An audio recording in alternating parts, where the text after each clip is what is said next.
tänasel päeval tahame eriliselt tänulikud olla Jumalale ka selle ilusa sügise eest ja selle eest, et ta on ka meie põlluvilja ja meie toidulauda õnnistanud siit saadik ja täna on siin meil ka ilus kompositsioon ees siin, mille pärast peame ära sööma koos. Tegelikult on midagi veel, aga ära jagama vähemalt. Nii et Jumala sõna ütleb ka psalmis 126. Kes silmaveega külvavad, lõikavad hõiskamisega, kes minnes kõnnib nuttes, kui ta külviseemet kannab, see tuleb ja hõiskab, kandes oma vihke. Aamen. See on ka selline tänu ja selline nagu ütleme põllumeeste selline osa vahel, et tõesti tuleb minna külviseemet nuttes külvama. Vahel ei ole ilm selline, nagu peaks olema, ilmaolud ja vahel on vihma liiga palju, vahel liiga vähe. Aga küll on hea, kui sügisel vilja üles võttes võime hõisata ja kanda ja öelda, et Jumal on lastud kasvada sellel aastal jälle ja et meie maal nälga ei ole, see on ka suur tänupõhjus meile. Ja issand on hoolitsenud meie eest ja hoolitseb ka iga ühe eest, kes ise ka oma külvi ja põlluvilja eest ka hoolt kannab. Nii et vahel õunapuud kasvavad ise ja sealt õunad tulevad alla, ei pea midagi tegema. Aga porgand ei hakka ise kasvama, kui seemet maha pole pannud õigel ajal. Nii et tore, et võime koos olla. Aga täna on meil ka paar laulu. Laulame ühe laulu praegult, siis me saame ühiselt veel Jumala sõna lugeda ja alguspalves olla.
Siis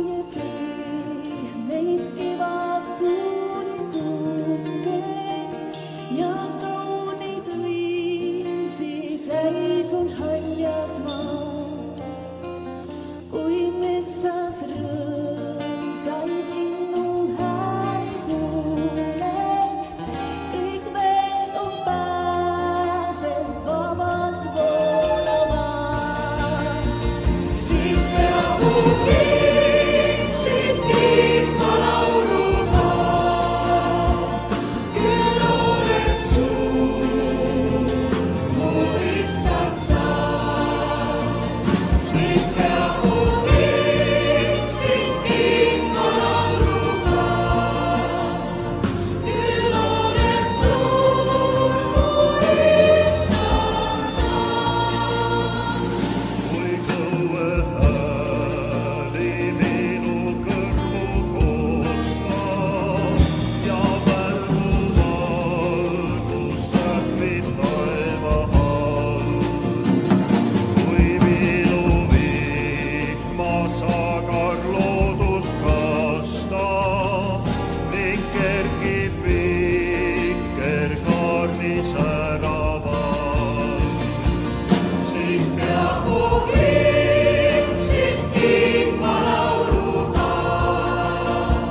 Loen Matteuse evangeeliumist 13. peatükist ja salmist 24 edasi. See on Jeesuse tähendamissõna raiheinast. Jeesus kõneles neile veel teise tähendamissõna. Taevariik on inimesel sarnane, kes külvas oma põllule head seemet. Aga inimeste magades tuli ta vaenlane ja külvas raiheina nisu sekka ning läks minema. Kui nüüd oravalt tärkas ja looma hakkas, tuli ka raihein esile. Peremehe sulased astusid ta juurde ja ütlesid talle: Isand, eks sa külvanud head seemet oma põllule. Kust nüüd tuleb sinna raihein?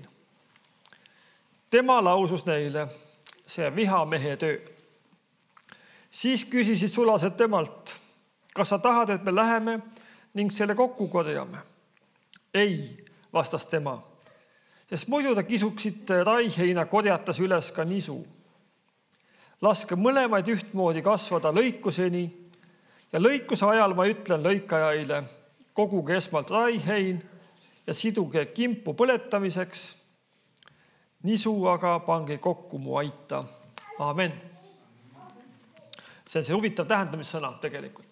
Ja see ka räägib sellest, et umbrohi kasvab ka sageli heal põllu peal. Ja kui põllumees külvab seemet, ta külvab ainult head seemet tavaliselt. Ja varem hiljem võib vaadata, et oi, mis sealt esile tuleb.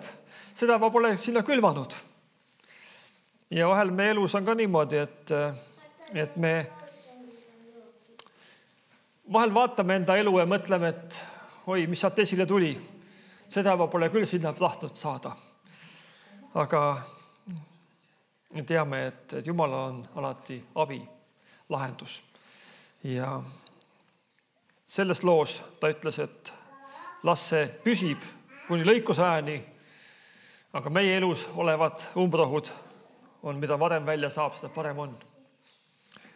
Aga Jumal aidaku meid ka tänasel päeval ja jätkuvalt, et me ikka tema häält kuulaksime ja tema ligidal oleksime. Ja tänasel päeval ka oleme rõõmsad, et täna ka nii mitmeid toredad inimesi on tulnud meie kotta ja mõni on veel esimest korda kirikus alles. Ta on 3 kuune alles. Nii et ta polnud varem võimalust tulla. Aga palume temale ka õnnistust ja väike Eliise. Just sain nime selgeks juba. Aga tõseme ja oleme koos palves. Issand Jeesus, me täname sind sinu helduse eest. Issand, sa oled meie eest hoolitsenud siit saadik ja issand, me tahame tänada sind selle eest, selle ilusa suve eest, selle sügise eest, sellest, et toidulauad on kaetud meil olnud. Issand, me täname sind, et täna võime sinu kojas olla ja palume ka, et see toidulaud ka siin, see vaimulik toidulaud võiks olla kaetud. Palume püha vaim, sa tuleksid ja avaksid oma sõna meile, sa oleksid meie keskel ja puudutaks meid ja aitaks meil kasvada sulle meelepärast vilja kandes. Issand, me täname sind, et sina oled hea isa taevas ja sina vaatad oma laste peale, näed meie vajadusi ka, issand, kui meil mitmelgi on võib-olla omad eespalle soovid kaasa toodud. Issand, sa tead meie vajadusi, issand ka ja võime ka need sinu kätte usaldada. Issand, tänu sulle, et sina oled hea isa. Sa kuuled meie palved ja vastad oma tarkust mööda meile. Ja sinu nimi olgu kiidetud, issand, me tahame täna tuua tänu sulle. Olla tänulikud sulle, issand, kõige selle eest, mis sina oled teinud, sest sina teed ainult häid asju. Ja issand, vahel tuleb vihamees, tahab selle hea ära võtta, aga tänu Jeesus, sa saadad ka oma inglid kaitsma, vadima, hoidma meid. Issand, me täname, et sa oled täna meie keskel siin ja sinu nimi olgu kiidetud. Õnnista igat üksikku, kes on tulnud täna siia sinu kotta. Ka kõige pisemat, issand, ma palun selle pisikese Eliisega sinu kätte, issand, sa oled selle ime kinkinud, issand, see on tõesti ime, et nad on sündinud, issand, et ema ka on kõik hästi ja issand, me täname, et nagu selle pere on su kätte paluda ja paluda iga üksiku, kes me siin oleme, suured, väiksed, kõik Jeesus, sinu nimi olgu kiidetud, austatud ja ülistatud igavesti. Amen. Amen. Me võime istuda ja laulame ühe laulu veel ja siis me paneme tähele Jumala sõna.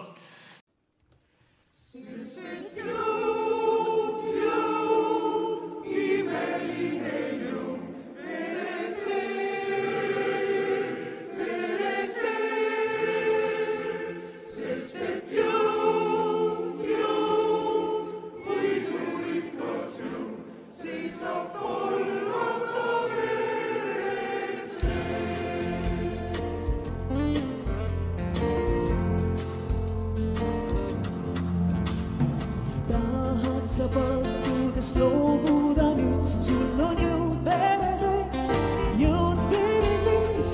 Ruttahid rõõmsad, sa tõnne ja hääd, sest puhtaks sa saad terveks.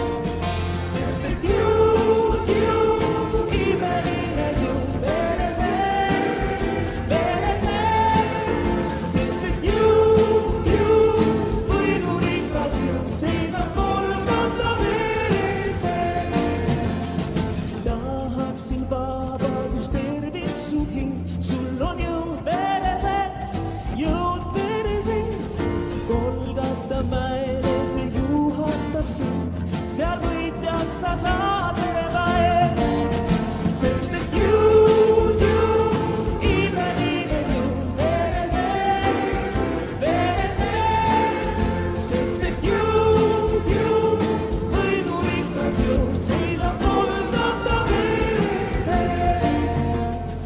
valgeks kui lumi võib saada su hing, sul on jõud vereses,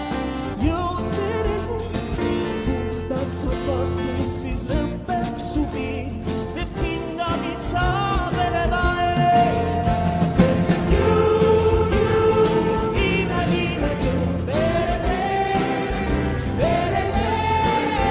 sest et jõud, võidurikas jõud seisab Golgata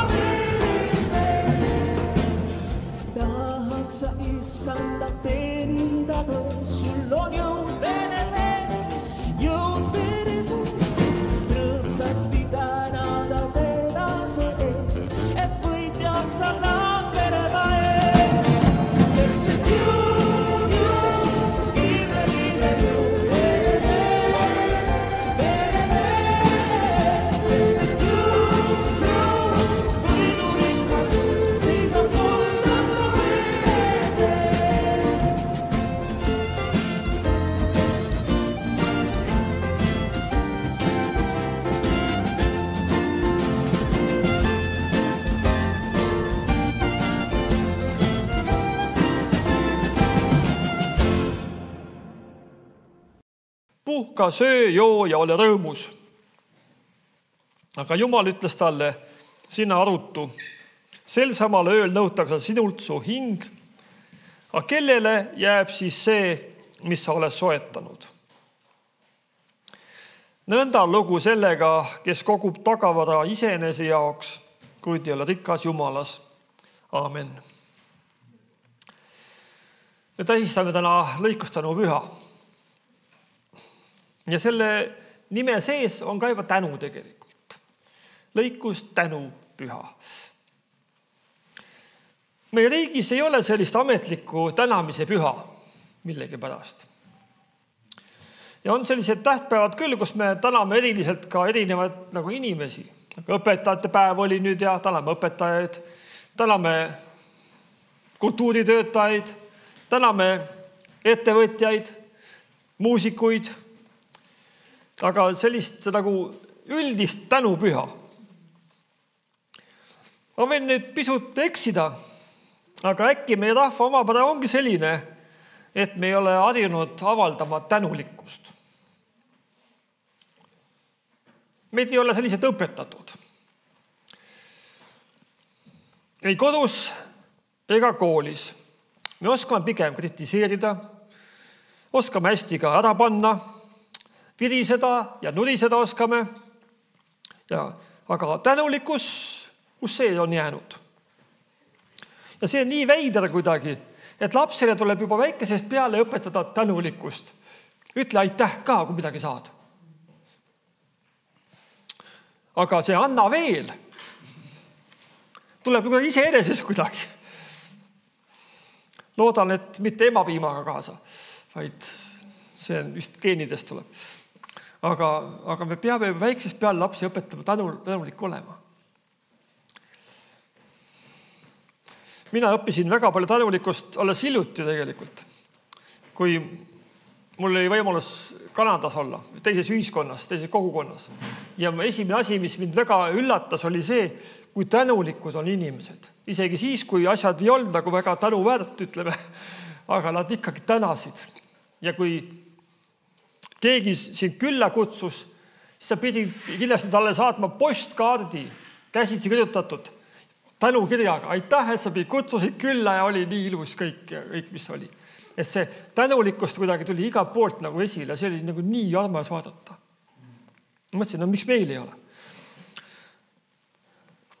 Ja näiteks aitäh ütleme, aga kui keegi midagi sulle kingib. Näiteks Ameerika ja Kanada riigis on eraldi tänupüha kohe. Ja see ongi sügiseti ja nüüd lähiajal kohe tulemas. Ja see on kohe selline, öeldakse nagu, et pikk püha. Pikk nädalalõpp öeldakse, esmaspäev antakse ka vabaks veel.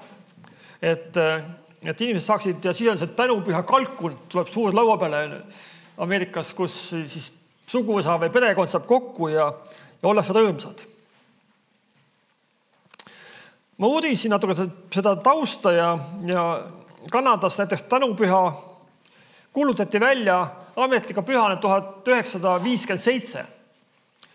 Ja see eesmärk, kui ta loodi, oli tuua suurim tänu kõige väelisele Jumalale, kes on üliküllusliku saagiga Kanada riiki õnnistanud. See oli nagu see tänupüha nagu motiiv, miks see tänu sisse viidid. 1957, suht ilut tegelikult. Ja kui nüüd vaadata, mida tänupüha kohta öeldakse, siis sealt on Jumal välja jäetud. Et on nagu tänulik küll kõige selle rikkuse asja suhtes, aga on niimoodi öeldud. See päev on antud selleks, et inimestel oleks võimalus tuua tänu hea saagi ja teiste kogutud varanduste eest. Et see on nagu tänapäevasem versioon sellest, kus Jumale välja jäetud. Mõtlesin, et huvitav, keda me peaksime siis tänama, kui Jumal välja võtta. Kas põllumehi, valitsust, soodsat ilma, lahked ülemusi või et ma ise olen üks tubli mees olnud ikka. Et selle eest saab ka Jumalat tänada, muidugi. Jumal, aitäh, et ma tubli olen olnud. Aga sageli see on, et kui Jumala välja võtta nagu, siis tegelikult see maailm lähebki nagu väga palju enesekeskseks. Ja me hakkame nagu, et mina olen see ikka, meie tõime oma jõu ja väega vabaduses ja meie riiki. Või mina kündsin ja vaata, kus tuli. Et see mina tuleb väga kergesti asemele, kui Jumal ära võtta meie juurest. Ja sageli on nii, et ka see tänulikkus ka nagu kaob ära tegelikult ja tuleb ka pigem selline nurisemine. Kui vaatame ümbritseva peale, siis ja me ei leia mitte ühtegi põhjust, mille eest tänulik olla, siis võiksime vaadata Jumala peale ja mõelda selle peale, et teda võib alati tänada. Mõtlesin täna, kutsun üles teid väikse mõtteharjutuse tegema. Et mulle meeldib, kui inimene mõtleb oma peaga natukene ja mitte ainult ei kuula, vaid ma annan sellise väikse harjutuse, et kas sa suudad leida täna nii kohe äkitselt 10 tänu põhjust, mille eest sa võiksid tänada. Mõtle lihtsalt enda, sa ei pea välja ütlema, aga mõtle, kas sa leiaksid, mitu tänu põhjust sa leiaksid täna, mille eest võiks tänada. Lihtsalt tänulik olla, mitte ainult Jumala suhtes, vaid üldse tänulik olla.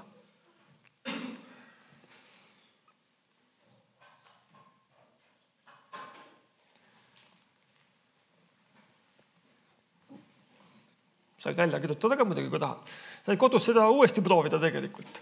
Aga ma arvan, et kes sai 5 kokku? Päris palju. Kes sai rohkem?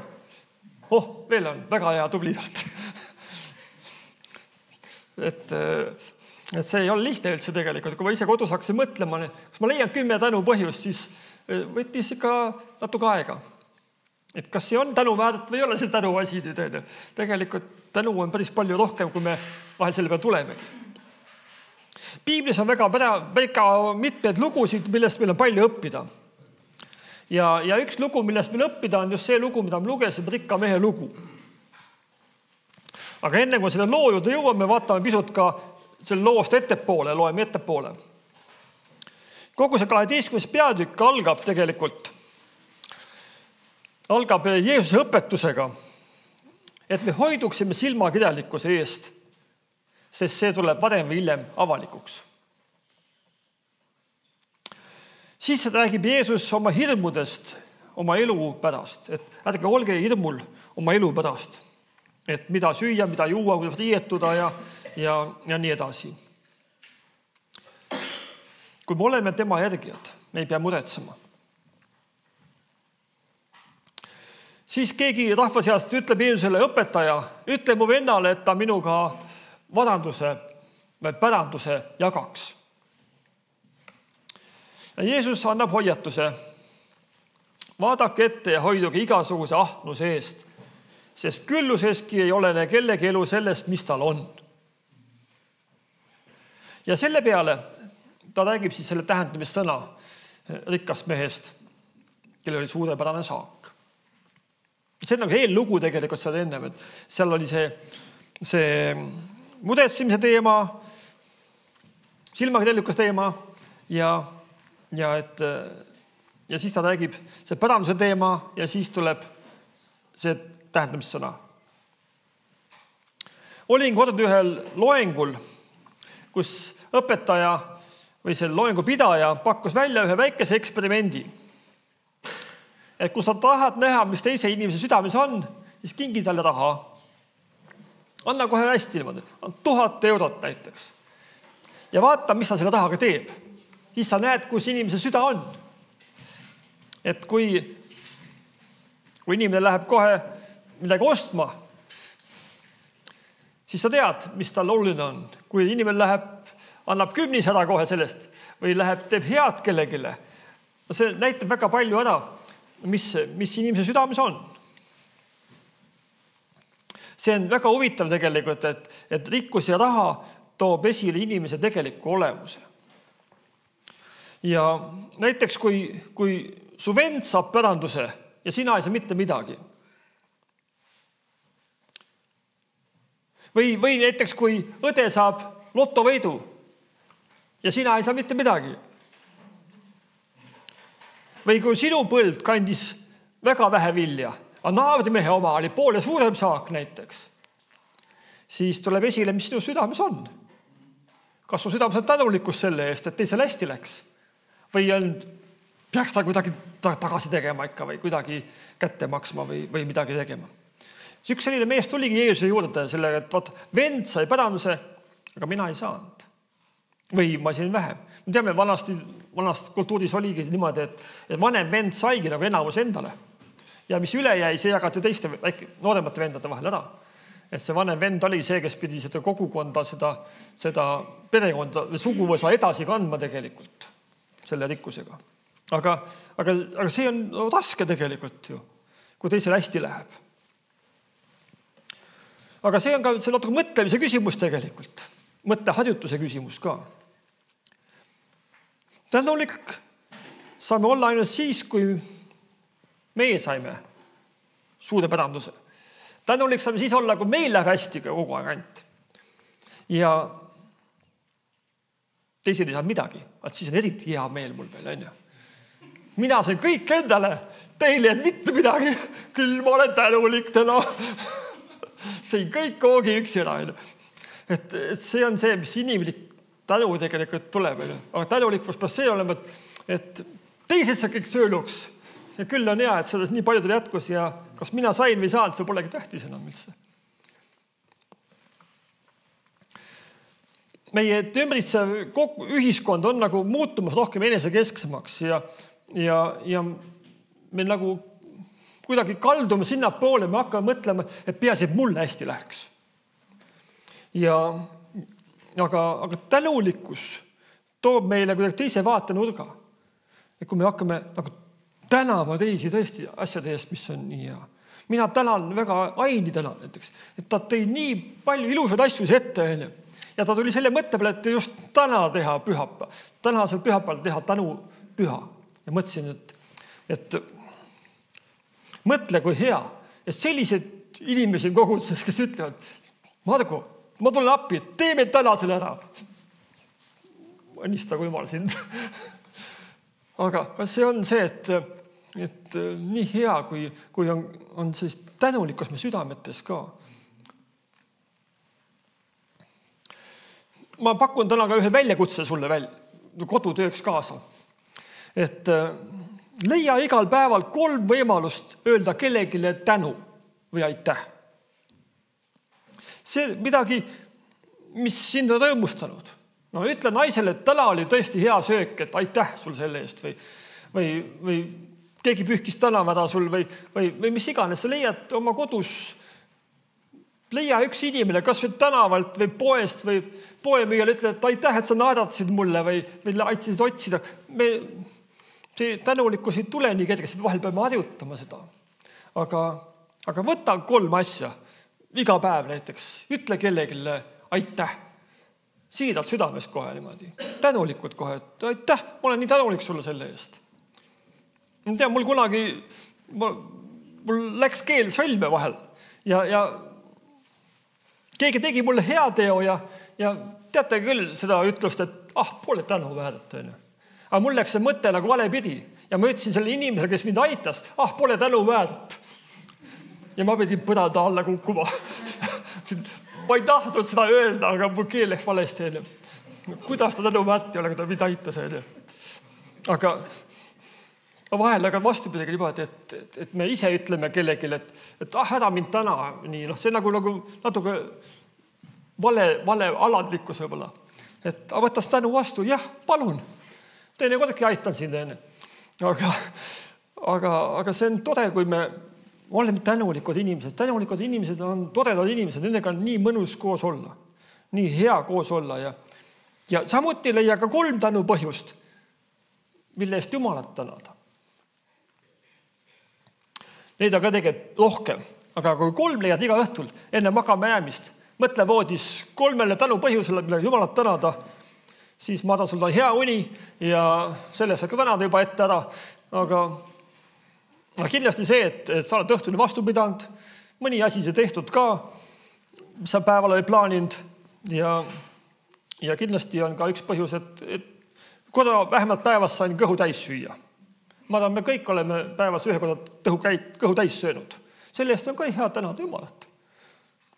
või tervist oli või mul olid riided seljas, täna ei pidanud külmetama, et oli soojad riided ka kapist võtta. Nii palju tänupõhjusi tegelikult. Jeesus võtab selle loo kokku ühe lausega.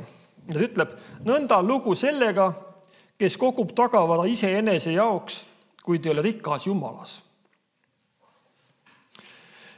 Kui piiblit lugeda, siis me näeme tegelikult, et Jeesus ega Jumal ei mõista kunagi hukka rikkust ega rikas olemist. Tema toetajate hulgas oli samuti väga palju rikkad naisiga, kes tema tööd toetasid. Ja väga paljud usuisad ka piibli Vana Testamendis on rikkad mehed. Ja nende rikkust oli nii palju ja järjest kasvas juurde ja see ei olnud üldse halb.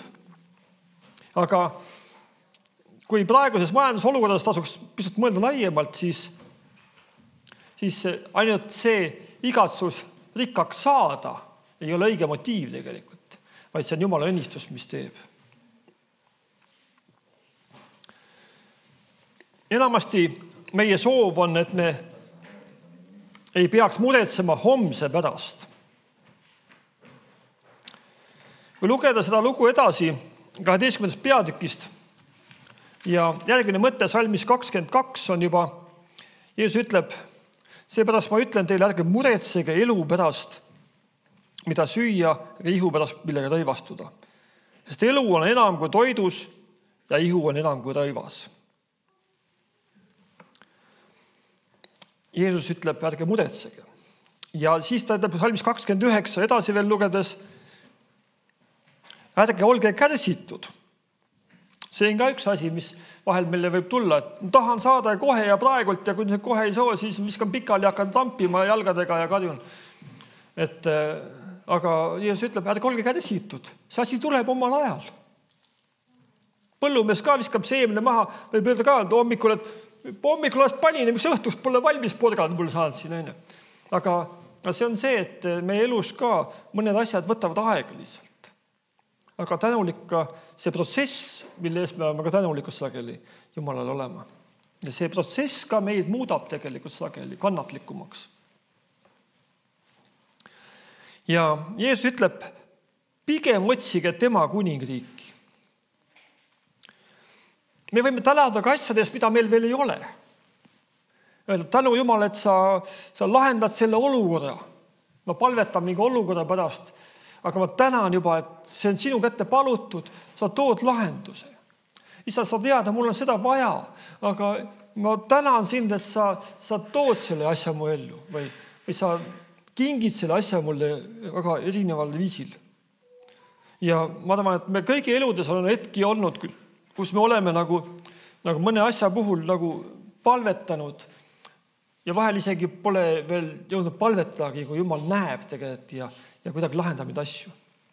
On see majanduslikud küsimused, on see ka igapäevaelu küsimusi. Sageli ei ole meil asju ka sellepärast, et me pole palunud. Hiljuti käisin Aukalaadal. Ma olen seda lugu mõnele rääkinud juba, aga ma sain nagu väga hea õppetunni tegelikult seal ka ühe. Kohtasin tuttavat kristlikku ärimeest, kes müüs laadal ilusat disainkotte. Ja hakkasin aga rääkima pikalt ja laialt ja siis ta ütles, et tead, et mul tootmisel ta tegeleb pehme mööbli tootmisega, tal ei palju tootmisjääke üle ja viskas neid kogu minema. Ilusad kangad, kallid kangad kõik, mida toota ei saanud enam. Ja siis ta palus Jumalat, mis Jumal peaks tegema need asjadega. Ja Jumal oli tal ütelnud konkreetselt, hakka kotti õmblema. Ja ta tegi oma väikse kõrvalfirma sinna kõrvale ja ta hakkas siis nendest kangastest kotte tootma. Ja võttis disaineri tööle ja kes tegi asju ja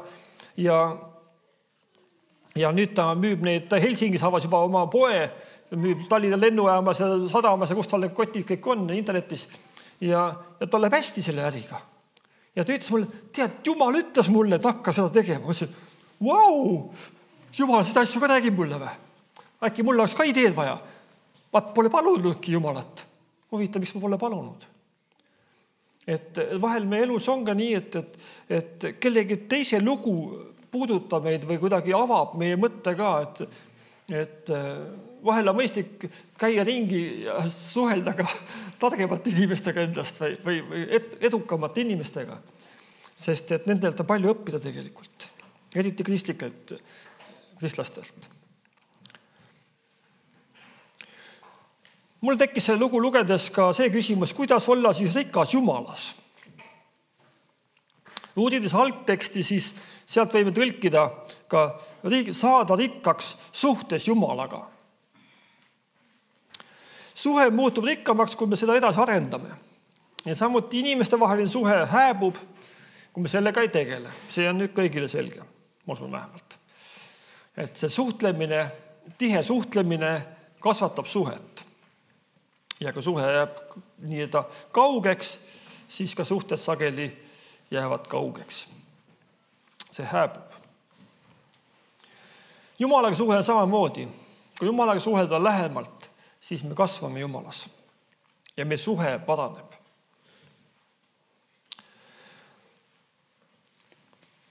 Ma vaatasin hiljuti ühte telesaadet, kus 2 ATH diagnoosiga inimest noored elasid koos abielus. Võib-olla mõni teist vaatas ka. Aga see on huvitav, mis sa ütlesid tegelikult seal oma kogemusest. Et nad käivad regulaarselt pereteraapias ja nad tegelevad pidevalt oma suhtega. Ja nad on omavahel kokku leppinud, elavad nii kaua koos, kui nad on kõik ära proovinud, mis iganes veel teha annab, et oma suhet koos hoida. Ja ütles, et 11 aasta jooksul nad pole veel leidnud põhjust lahku minna. Et nad on alati kokku jäänud selle pärast, et nad on leidnud, et seda me veel pole proovinud, kuidas me suhet veel paremaks teha. Proovime selle asja ka ära. Ja sealt edasi läheb juba küll hästi jälle.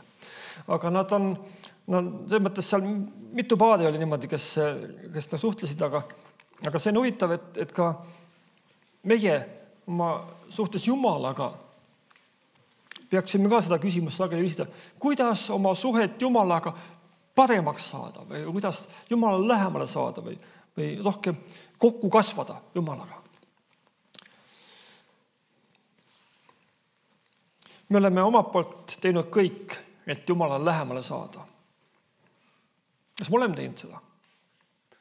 Ma arvan, minul on palju arenguruumi siin juures veel tegelikult ja ma ei ole kõik asju läbi proovinud veel, kuidas Jumala veel lähemale saanud, aga meil kõigil on tegelikult, ma usun, arenguruumi selles osas. Suhe ei saa olla ka ühepoolne. Et ma võin öelda, mul on siin palju sõpru linnas, ma tunnen teda, toda, kolmandat, aga ma ei tea, kas nemad mind teavad. Mul sõber kunagi pidi televisiooni majja minema ja koridori peal saab mitme tuttava näoga kokku. Hakkab tere juba ütlema, aga need vaatavad temast mööda. Seda ma tean ju ekraani pealt ju. Aga tere ei tuld. Et vahel see on nii, et me peame Jumalaga ka olla nii, et me Jumalat teame, aga Jumal võib-olla ei tunne meid. Me ei ole temaga saanud lähedaseks. Jeesus räägib ühe loo, et suhe ei saa olla ühepoolne. See Matteuse evangeeliumi 25. peatükk ja see lugu 10 neitsist, kes on piiblit lugenud, natuke teab, kus 10 neitsit valmistasid pulmapeoks ja neil lambid olid kaasas õlidega ja peigmees viibis millegi pärast, siis õli hakkas otsa saama ja 5 neitsil, targal neitsil oli võetud lisakanister kaasa, teistel ei olnud. Mõtlesin, et pole vaja, et kas nii kaua ikka aega lähe. Aga peigmees tuli, võttis need 5 neitsid, kes oli seal lampidega kaasa pulmapeole, teised 5 tuli natuke hiljem tudu pealt tagasi oma õliga ja lampidega ja uks oli kinni.